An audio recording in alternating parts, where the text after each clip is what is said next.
Once upon a midnight dreary, while I pondered, weak and weary, over many a quaint and curious volume of forgotten lore, while I nodded, nearly napping, suddenly there came a tapping, as of someone gently rapping at my chamber door. "'Tis some visitor," I muttered, tapping at my chamber door. Only this, and nothing more. Ah, distinctly I remember.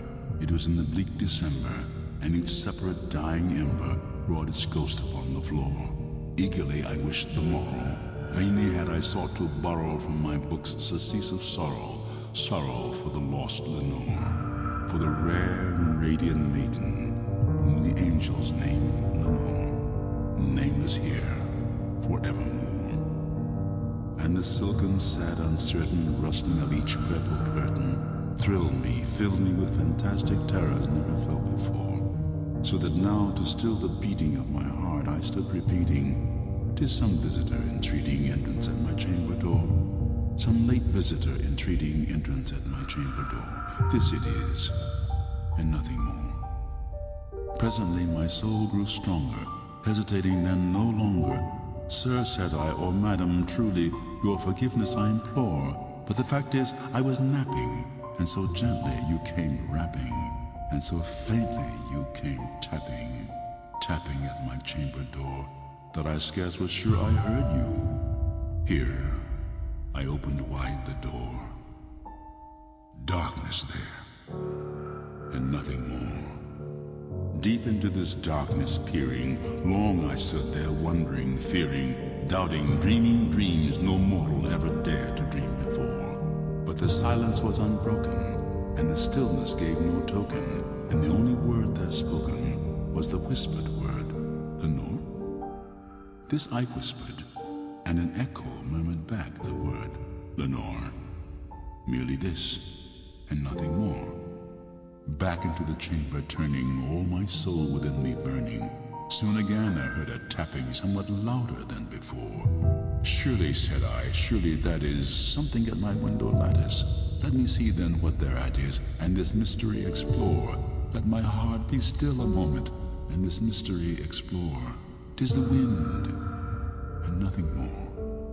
Open here I flung the shutter, when with many a flirt and flutter, in there stepped a stately raven of the saintly days of yore. Not the least obeisance made he, not a minute stopped or stayed he, but with mien of lord or lady, perched above my chamber door, perched upon the bust of Pallas, just above my chamber door, perched and sat, and nothing more. Then this ebony bird beguiling my sad fancy into smiling, by the grave and stern decorum of the countenance of war.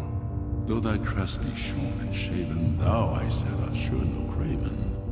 Ghastly, grim, and ancient raven, wandering from the nightly shore, tell me what thy lordly name is on the night's Plutonian shore."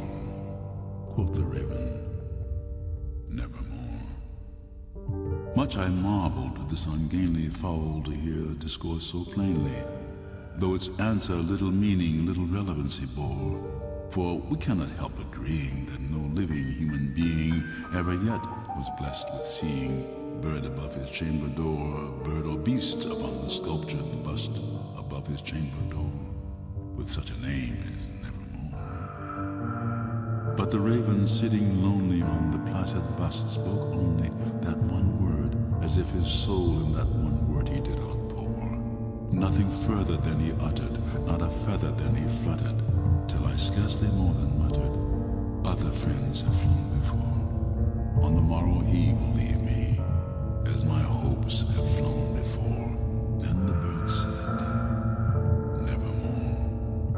Startled by the stillness broken by reply so aptly spoken, "Doubtless," said I, "what it utters is its only stock and store, caught from some unhappy master, whom unmerciful disaster followed fast and followed faster, till his songs one burden bore, to the dirges of his hope that melancholy burden bore, of nevermore." But the raven still beguiling my sad fancy into smiling, straight I wheel a cushioned seat in front of bird and bust and door. hand upon the velvet sinking, I betook myself to linking fancy unto fancy, thinking what this ominous bird of yore, what this grim, ungainly, ghastly, gaunt and ominous bird of yore meant in croaking Nevermore. This I sat engaged in guessing, but no syllable expressing to the fowl whose fiery eyes now burned into my bosom's core.